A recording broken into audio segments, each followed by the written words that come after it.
Hello friends, कैसे हैं आप सब लोग। तो दोस्तों, आज की वीडियो में हम लोग जो इम्पोर्टेंट क्वेश्चन कवर करने वाले हैं, क्वेश्चन है what do you mean by financial statement या financial reports and explain its objectives and characteristics and limitations. तो दोस्तों, ये क्वेश्चन है काफ़ी इंपॉर्टेंट फॉर बीकॉम और एमकॉम दोनों के लिए क्वेश्चन इंपॉर्टेंट है। लास्ट ईयर्स के एग्जाम में आपको ये क्वेश्चन देखने को मिलने वाला है। सो क्वेश्चन है इंपॉर्टेंट, तो प्लीज़ वीडियो को अच्छे से ध्यान से एंड तक समझेंगे तो आपको क्वेश्चन अच्छे से क्लियर हो जाएगा, आपको कोई डाउट नहीं रहेगा। ठीक है, तो आंसर की तरफ बढ़ते हैं। आंसर हमारी स्क्रीन पे आ चुका है। सबसे पहले बात करते हैं मीनिंग ऑफ फाइनेंशियल रिपोर्ट या मीनिंग ऑफ फाइनेंशियल स्टेटमेंट की। तो फाइनेंशियल स्टेटमेंट्स को ही फाइनेंशियल रिपोर्ट कहते हैं। ये हमने अभी 2-3 बार आपको बोलते बोलते बता दिया, तो आई थिंक आपको क्लियर है। Financial report is a formal record of financial statement. Financial report क्या होता है कि किसी फाइनेंशियल एक्टिविटी का एक रिकॉर्ड रखना, उसको बोलते हैं कि हम लोग उसकी फाइनेंशियल रिपोर्ट तैयार कर रहे हैं। रेलिवेंट फाइनेंशियल इंफॉर्मेशन को इसके अंदर एक प्रॉपर स्ट्रक्चर के अंदर ना प्रेजेंट किया जाता है। Relevant financial information is presented in a structure, एक स्ट्रक्चर मैनर में उसको प्रेजेंट किया जाता है and in a form easy to understand, और इस तरीके से वहाँ पर प्रेजेंट किया जाता है कि वो बहुत ज़्यादा ईजी हो जाए, कोई भी उसको ईजिली अंडरस्टैंड कर पाए। फाइनेंशियल स्टेटमेंट का मतलब क्या होता है? Financial statement means the statement prepare for the purpose of presenting report, कि क्या प्रोग्रेस में, कंपनी की प्रोग्रेस की क्या रिपोर्ट है, बिजनेस कितना प्रोग्रेस कर रही है, उसके बारे में एक रिपोर्ट बना के देना। तो यही इसका मेन पर्पस होता है कि कंपनी की प्रोग्रेस के बारे में दूसरों को बताना। ठीक है, तो फाइनेंशियल स्टेटमेंट क्या बताती है कि कंपनी कितना प्रोग्रेस हुई है पिछले कुछ सालों में। जो ये स्टेटमेंट है, ये इंफॉर्मेशन किसके बारे में बताती है? Relating to finance.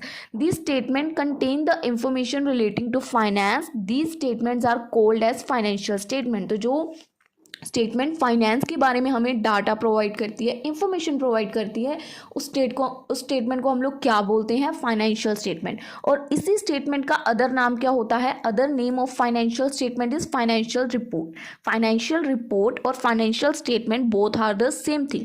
अब इसकी एक डेफिनेशन देख लेते हैं, बाय जॉन एंड मेयर ने दी है। द फाइनेंशियल स्टेटमेंट, जो फाइनेंशियल स्टेटमेंट है वो हमें एक समरी प्रोवाइड करती है हमारे अकाउंट्स ऑफ बिजनेस एंटरप्राइज की, कि हमारे बिजनेस की क्या अकाउंट्स की स्टेटमेंट है। द बैलेंस शीट क्या रिफ्लेक्ट कर रही है, बैलेंस शीट में कितने एसेट शो हो रहे हैं कंपनी के, कितनी लायबिलिटी शो हो रही है, कितनी कंपनी के पास कैपिटल है एक सर्टेन डेट तक लेके, कि कंपनी की कितनी कैपिटल कंपनी के पास अवेलेबल है। जो भी कंपनी की इनकम स्टेटमेंट है, सब कुछ उसके अंदर एक शो किया जाता है ड्यूरिंग अ सर्टेन पीरियड। एक सर्टेन पीरियड का डाटा एक फाइनेंशियल स्टेटमेंट में पूरा प्रेजेंट किया जाता है अबाउट एवरीथिंग। कंपनी के एसेट, लायबिलिटीज, कंपनी के डेट कितनी है, कंपनी के पास कैपिटल कितनी है, कंपनी के पास कैश कितनी है, सब कुछ बैलेंस शीट में बताते हैं। तो वो सब कुछ यहाँ पे फाइनेंशियल स्टेटमेंट को बोलते हैं। इसके बारे में इसके नेचर हैं जो मैं यहाँ पे आपको इलेबोरेट करके अपनी लैंग्वेज में बताऊंगी। आप लोग उसको एक्सप्लेन करना चाहो या आपको गलती से अगर एग्जाम में देखने को मिलते हैं तो आप लोग उसको एक्सप्लेन कर पाओगे। नेचर ऑफ फाइनेंशियल रिपोर्ट, इसके 4 पॉइंट्स हैं, आप लोगों को इलेबोरेट करने हैं। मैं हेडिंग्स में आपको बताऊंगी कि अंदर आप क्या लिख सकते हो। सबसे पहला इसका नेचर है रिकॉर्डेड फैक्ट। इसके अंदर जो फैक्ट्स को रिकॉर्ड किया जाता है, ओनली मॉनेटरी आइटम्स को रिकॉर्ड किया जाता है। मनी के अलावा जो नॉन मॉनेटरी आइटम्स है उनको इसके अंदर रिकॉर्ड नहीं किया जाता है। पहला नेचर है ये रिकॉर्डेड फैक्ट के ऊपर बेस होती है। जो चीज़ें रिकॉर्ड की जाती हैं उन्हीं के ऊपर बेस होकर हमारी एंड में फाइनेंशियल रिपोर्ट बनती है, और जो चीज़ें नॉन मॉनेटरी हैं उनका अब कोई रिकॉर्ड ही नहीं है तो उनका फाइनेंशियल स्टेटमेंट में कुछ असर दिखेगा ही नहीं। तो पहला इसका नेचर क्या है कि ये रिकॉर्डेड फैक्ट के ऊपर बेस है। सेकंड इसका नेचर क्या है कि अकाउंटिंग कन्वेंशंस के ऊपर बेस है, यानी कि इसके अंदर हम लोग अकाउंटिंग रूल्स को फॉलो करते हैं, अकाउंटिंग प्रिंसिपल्स को यूज़ करते हैं। कन्वेंशंस यानी कि प्रिंसिपल्स। तो अकाउंटिंग प्रिंसिपल्स कुछ होते हैं, आई थिंक आपको पता होंगे, हम लोगों ने पहले भी किए हुए हैं। अकाउंटिंग प्रिंसिपल्स का यूज़ या अकाउंटिंग रूल्स का यूज़ करके हम लोग फाइनेंशियल स्टेटमेंट या फाइनेंशियल रिपोर्ट्स को तैयार करते हैं, जो कि आईएएसबी के द्वारा जो हमारे रूल्स इशू किए जाते हैं किसी भी फाइनेंशियल स्टेटमेंट को बनाने के लिए। थर्ड इसका नेचर क्या है कि ये पोस्टुलेट नेचर की होती है, यानी कि इसको जब बनाता है, अब देखो फाइनेंशियल रिपोर्ट को कौन तैयार करता है? फाइनेंशियल रिपोर्ट को एक अकाउंटेंट बनाता है। तो अकाउंटेंट फाइनेंशियल स्टेटमेंट को कैसे बनाता है? क्या उसको फ्यूचर पहले ही दिख जाता है? नहीं, वो अजम्पशंस के बेस पे इसको प्रिपेयर करता है फाइनेंशियल रिपोर्ट को। तो अजम्पशन टेक्स अकाउंटेंट, तो इसके अंदर अकाउंटेंट अजम्पशंस के बेस पे काम करता है, पोस्टुलेट नेचर की होती है, अजम्पशन बेस होती है, ठीक है। उसके बाद इसकी लास्ट नेचर है पर्सनल जजमेंट। इसके अंदर अकाउंटेंट अपनी पर्सनल जजमेंट, अपने पर्सनल एक्सपीरियंस के अकॉर्डिंग एक रिपोर्ट तैयार करके देता है कि ये हो सकता है। एक्चुअल नहीं हुआ या एक्चुअल उसको नहीं पता क्या हो सकता है, पर पर्सनल जजमेंट, खुद की अपनी पर्सनल जजमेंट के अकॉर्डिंग वो बता देता है कि ये हो सकता है। तो ये 4 इसके नेचर हैं। अगर आपको गलती से आ जाते हैं तो आप लोग इसको इलेबरेट करें, गप्पे मारें, जितना कर सकते हैं खींच दें इस टॉपिक को, ठीक है। अब उसके बाद बात करते हैं जो क्वेश्चन में मेन है, हमारे ऑब्जेक्टिव्स ऑफ फाइनेंशियल रिपोर्टिंग।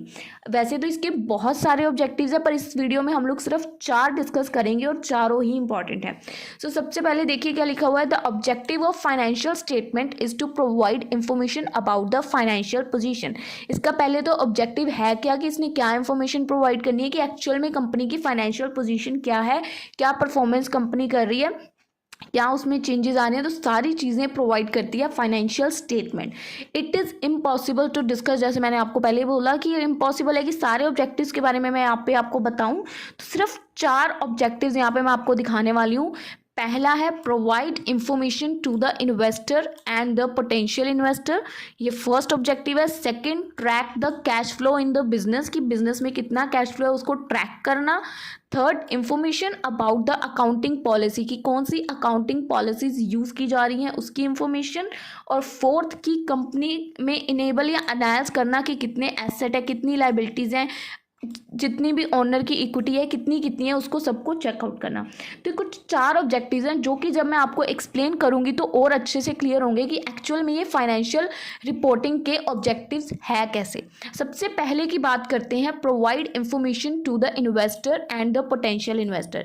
सबसे पहला इसका ऑब्जेक्टिव क्या होता है कि इसकी फाइनेंशियल स्टेटमेंट क्रिस्टल क्लियर यानी कि ट्रांसपेरेंट होनी चाहिए। इसने अपनी फाइनेंशियल स्टेटमेंट की सारी इंफॉर्मेशन अपने इन्वेस्टर्स को प्रोवाइड करनी है और अपने पोटेंशियल इन्वेस्टर्स को प्रोवाइड करनी है, जो उनको इजीली समझ आ जाए। ये नहीं है कि कॉम्प्लेक्स सी मुश्किल से स्टेटमेंट प्रिपेयर करके दे दी कि उनको समझ ही ना आए। इजी टू अंडरस्टैंड होनी चाहिए, ट्रांसपेरेंट होनी चाहिए। कोई भी बंदा अगर हमारी कंपनी में इन्वेस्ट करना चाहता है तो वो इजीली कर पाए, ठीक है। तो investors of the company who have invested their fund in any business. अब किसी भी कंपनी के कोई इन्वेस्टर्स है, अगर उन्होंने अपना पैसा किसी भी कंपनी के फंड्स में इन्वेस्ट किया है तो वो ये जानना ज़रूर चाहेंगे कि वो कंपनी उनको कितनी रिटर्न दे रही है। Businesses want to know how much return they are getting from their investments, कि उन्होंने जितनी इन्वेस्टमेंट्स की हैं उसके बदले में उनको फ्यूचर में कितनी रिटर्न्स रिसीव हो सकती हैं। तो हर कोई जानना चाहेगा। ये चीज़ वो कैसे जान सकते हैं? थ्रू फाइनेंशियल स्टेटमेंट्स, की फाइनेंशियल स्टेटमेंट्स उनको बता देंगी कि कंपनी का पास्ट कैसा है, कंपनी का प्रेजेंट कैसा है और कंपनी का फ्यूचर कैसा होगा। और also potential investors want to know how company has performed in the past, की कंपनी ने पास्ट में क्या परफॉर्मेंस की है, कंपनी का पास्ट कैसा है, यानी कि कंपनी पिछले कुछ सालों से प्रॉफिट में जा रही है या कंपनी लॉस में जा रही है। Where they are planning to invest their funds, जहाँ पे भी वो लोग अपने पैसों को इन्वेस्ट करना चाह रहे हैं तो वो ये लोग जानना ज़रूर चाहेंगे कि जहाँ वो इन्वेस्ट कर रहे हैं क्या वो वर्थ इन्वेस्टिंग की जगह है, वो एक्चुअल में प्रॉफिटेबल है, जहाँ वो सोच रहे हैं कि उनको इन्वेस्ट करना चाहिए, कहाँ वहाँ पे इन्वेस्ट करना उनके लिए बेनिफिशियल है या नहीं है। तो financial reporting by the company, जो कंपनी अपनी फाइनेंशियल रिपोर्ट प्रेजेंट करती है वो उनकी हेल्प करती है, help the investors and the potential investors, कि वो डिसाइड कर पाएँ कि उनको जो जिस बिजनेस में वो इन्वेस्ट कर रहे हैं वो उनके पैसों के लिए वर्थ इट है या नहीं है, वो उनके पैसों के लायक है या नहीं है। तो ये चीज़ वो लोग इन्वेस्टर्स डिसाइड कर पाएंगे।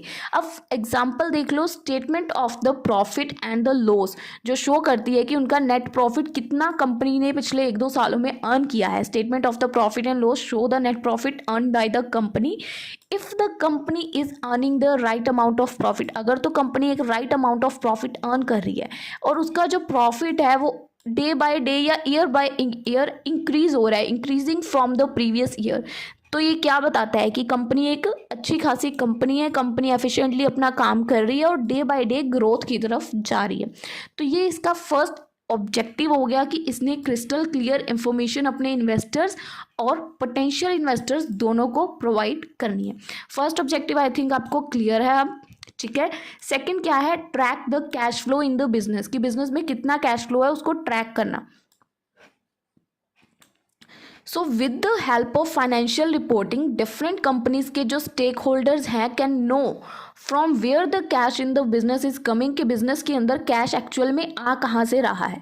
ठीक है, तो ये चीज़ तो इन्वेस्टर्स को पता होनी चाहिए ना कि कैश कहाँ से आ रहा है। अब किसी कंपनी में मैं पैसे इन्वेस्ट कर रही हूँ, ठीक है, बट मुझे उस कंपनी में कहाँ से फंड आ रहा है, कहाँ से फंड जा रहा है, मुझे कुछ पता ही नहीं है, तो मुझे ये डर लगा रहेगा ना कहीं गलत जगह पे पैसे इन्वेस्ट ना हो जाए। तो स्टेक होल्डर्स को ये पता होना चाहिए, या वो जानना चाहते हैं कि where the cash is coming in the business and where the money is going, कहाँ से पैसे आ रहे हैं और कहाँ पैसे जा रहे हैं। So whether there is sufficient liquidity, जब इस बिजनेस के अंदर सफिशिएंट लिक्विडिटी होगी और not to meet its obligation, और वो ऑब्लिगेशंस को मीट नहीं करेगी, and whether the company can cover their debt, और जब कंपनी अपने डेट्स को टाइम टू टाइम पे कर रही है, तो इन दैट सिचुएशंस हम लोग कंपनी की उसको ट्रैक कर पा रहे हैं कैश फ्लो को। कंपनी टाइम टू टाइम अपने डेट्स पे कर रही है, कंपनी कोई ऑब्लिगेशंस को मीट नहीं कर रही है, कंपनी के अंदर कैश को लेके सफिशिएंट लिक्विडिटी है, जब चाहे पैसे विड्रॉ या जमा करवा सकते हैं। तो ये हेल्प करती है फाइनेंशियल रिपोर्टिंग उनकी, कि वो स्टेक होल्डर्स को एक कॉन्फिडेंस में ले पाएँ, कैश फ्लो को वो ट्रैक कर पाते हैं इन्वेस्टर्स कि हाँ कंपनी अब फ्यूचर में हमें लॉस नहीं देगी, कंपनी टाइम टू टाइम अपने डेट्स को क्लियर कर रही है। सो ये है हमारा सेकंड ऑब्जेक्टिव, कि उन्होंने कैश फ्लो को ट्रैक करना है बिजनेस के। Third, information about accounting policy, ये भी इन्वेस्टर्स को पता होना चाहिए। इनका मेन ऑब्जेक्टिव है कि कौन सी अकाउंटिंग पॉलिसीज एक्चुअल में वो यूज़ कर रहे हैं। There are different accounting policies and various companies can use different policies, और बहुत सारी ऐसी कंपनीज है जो डिफरेंट पॉलिसीज को यूज़ करती हैं अकॉर्डिंग टू देयर रिक्वायरमेंट्स या अकॉर्डिंग टू देयर एप्लीकेबिलिटी, वो डिफरेंट पॉलिसीज को प्रेफर करती हैं। पर फाइनेंशियल रिपोर्टिंग प्रोवाइड करती है information about the accounting policies, की कौन सी अकाउंटिंग पॉलिसीज कंपनी यूज कर रही है। फॉर एग्जाम्पल देखा जाए तो जैसे कि यहाँ पे 2 कंपनीज है, कंपनी सेम इंडस्ट्री के अंदर 2 कंपनीज है, एक है कंपनी ए, एक है कंपनी बी। कंपनी ए यूज कर रही है अपनी इन्वेंट्री के लिए फीफो मेथड को, और कंपनी बी यूज कर रही है लीफो मेथड को। So now let's suppose all the other things are equal, सब चीजें इक्वल हैं। The financial statement of company B would most likely show less amount. देखो सब चीजें यहाँ पे क्या बता रहा है कि इक्वल हैं, फिर भी कंपनी बी का जो अमाउंट शो हो रहा है वो लेस शो हो रहा है, इनकम जो उसकी लेस शो हो रही है, because it will have a higher value of the cost of goods, की उसकी जो कॉस्ट ऑफ गुड्स की वैल्यू है वो हायर है, एंड द कॉस्ट ऑफ जो गुड्स सोल्ड हो रहे हैं उसकी वैल्यू हायर है। ऑन द अदर हैंड देखा जाए तो जो कंपनी ए है उसकी जो इनकम है वो कम शो हो रही है और उसकी इन्वेंट्री ज़्यादा शो हो रही है। ठीक है, तो यहाँ पे अब ये इन दोनों को जब हम कंपेयर करेंगे स्टेटमेंट्स को, कंपनी ए की और बी की, जबकि इन दोनों कंपनीज के अंदर सब कुछ इक्वल था, थिंग्स आर इक्वल, फिर भी इनकी फाइनेंशियल स्टेटमेंट्स मैच नहीं करेंगी। These financial statements can not be compared. क्यों? क्योंकि इन दोनों ने डिफरेंट मेथड ही डिफरेंट यूज़ कर दिया, कंपेयर कैसे करेंगे। अब जैसे हम लोग प्रैक्टिकल क्वेश्चन सॉल्व करते हैं, अगर मैंने भी सेम बैलेंस शीट का मेथड यूज़ किया, आपने भी किया, तो अगर आंसर सही नहीं आया तो हम दोनों अपने आपस में आंसर्स को मैच करेंगे कि कहाँ पे हमने कौन सी चीज़ मिस कर दी। बट अगर आपने बैलेंस शीट का मेथड ही दूसरे यूज़ किए हैं तो हम लोग उसको कैसे टैली कर सकते हैं, या किसी भी क्वेश्चन को करने के लिए मैं कोई और मेथड लगा रही हूँ, कोई और अकाउंटिंग कन्वेंशन लगा रही हूँ, आप कोई और रूल लगा रहे हो, तो आप उसको मैच कर ही नहीं सकते, उसको कंपेयर ही नहीं कर सकते। अगर मैं कोई क्वेश्चन और कर रही हूँ, आप थोड़ी सी स्टेटमेंट चेंज करके कर रहे हो, तो कंपैरिजन पॉसिबल ही नहीं है। ठीक है, सो उसके बाद नेक्स्ट इसका फोर्थ ऑब्जेक्टिव क्या है, तो इसके बाद इसका फोर्थ ऑब्जेक्टिव क्या है, enable the analysis of the asset. अब यहाँ पे हमने इसके एसेट्स को एनालिसिस करना है कि कंपनी के पास कितने एसेट, कितने लायबिलिटीज और कितनी ओनर की इक्विटी है। फॉर एग्जांपल देखो यहाँ पे, जैसे कि there is a company A limited एक कंपनी है जो कि मैन्युफैक्चर करती है बोटल्स की मैन्युफैक्चर करती है मार्केट के अंदर। अब उस कंपनी को एक ऑर्डर मिला है कि उसने मैन्युफैक्चर करने हैं और उन चीज़ को डिलीवर करना है एक मैसिव क्वांटिटी, यानी कि एक बड़ी क्वांटिटी ऑफ बोटल्स को नेक्स्ट ईयर तक उसने मैन्युफैक्चर करके उसकी डिलीवरी देनी है। ठीक है, अब क्या देखा जाएगा, कंपनी की मैनेजमेंट क्या चेक करेगी। Now the company management want to know, अब वो ये जानना चाहती है कि कंपनी के पास सफिशिएंट एसेट है। Company management wants to know whether it has a sufficient asset for the manufacturing of the product और नॉट, कि हमारे पास प्रोडक्ट को मैन्युफैक्चर करने के लिए सफिशिएंट एसेट्स अवेलेबल भी हैं या नहीं है, so that it can meet the existing demand, ताकि वो जो भी उनको डिमांड मिली है वो उसको मीट कर पाएँ, कंप्लीट कर पाएँ, जो भी मार्केट से उनको बल्क में ऑर्डर आया तो उसको वो कंप्लीट कर पाएँ। तो उसके लिए उनको एसेट्स वगैरह कंपनी को अपने चेक करने पड़ेंगे कि एट द टाइम मटेरियल उनके पास अवेलेबल है या नहीं है। So with the help of financial reporting company management can get to know the capacity of existing asset, की कितनी कैपेसिटी है या कितने एसेट्स एग्जिस्ट कर रहे हैं, weather the company required any additional resource, क्या कंपनी को कोई और रिसोर्सेज की ज़रूरत है, क्या कोई ऐसा सामान है जो ऑर्डर को बनाने के लिए ज़रूरी है बट कंपनी में अवेलेबल नहीं है। सो उस चीज़ को हम लोग कैसे फाइंड आउट कर सकते हैं, with the help of financial statement. Financial reporting या स्टेटमेंट के थ्रू हमें वो पता चल जाएगा कि कंपनी में क्या चीज़ कितनी अवेलेबल है, क्या हम लोग उस ऑर्डर को कंप्लीट कर पाएंगे उसके साथ या नहीं कर पाएंगे। अब ये हो गए हमारे कुछ इसके ऑब्जेक्टिव्स ऑफ फाइनेंशियल रिपोर्ट। अब इसके कुछ इंपॉर्टेंस और लिमिटेशंस मैं आपको ऐसे ही बता देती हूँ क्योंकि एग्जाम में आ भी जाते हैं, नहीं भी आते हैं। सो हेडिंग्स अगर मैं आपको समझाऊंगी तो आप अंदर ईजिली एक्सप्लेन कर पाओगे।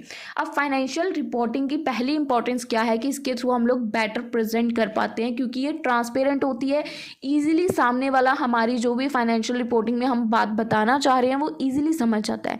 सेकंड, ट्रांसपेरेंट रिकॉर्ड होते हैं, जैसे मैंने बताया ट्रांसपेरेंट होते हैं। इजीली कोई भी बंदा हमारी कंपनी के फाइनेंशियल स्टेटमेंट्स को चेक करके उस कंपनी के अंदर उसको इन्वेस्ट करना है कि नहीं करना है, कंपनी के साथ वर्क करना है कि नहीं करना, वो डिसाइड कर सकता है। फाइनेंशियल रिपोर्टिंग की हेल्प से हमारी जो फाइनेंशियली स्टेबिलिटी है वो इंक्रीज होती है, हमारी क्रेडिट वर्थीनेस बढ़ती है।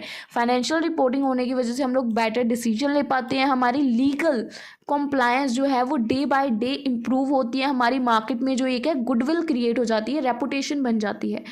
फाइनेंशियल रिपोर्टिंग हमें डिटरमाइन करती है कि हमें बताती है कि हमारा बिजनेस एक्चुअल में पिछले कुछ सालों में कितना ग्रो किया है या वहीं पे खड़ा हुआ है। जैसे मैंने अभी पहले भी बताया कि एक रेपुटेशन बनाती है, गुडविल बनाती है, तो बिल्ड ट्रस्ट भी एक इसकी इंपॉर्टेंस है। डिटरमाइन करती है कि कंपनी की फाइनेंशियल स्ट्रेंथ क्या है, एक्चुअल में कंपनी को जब ज़रूरत पड़ती है तो कितने लोग उसके पास खड़ते हैं, स्ट्रेंथ कितनी है।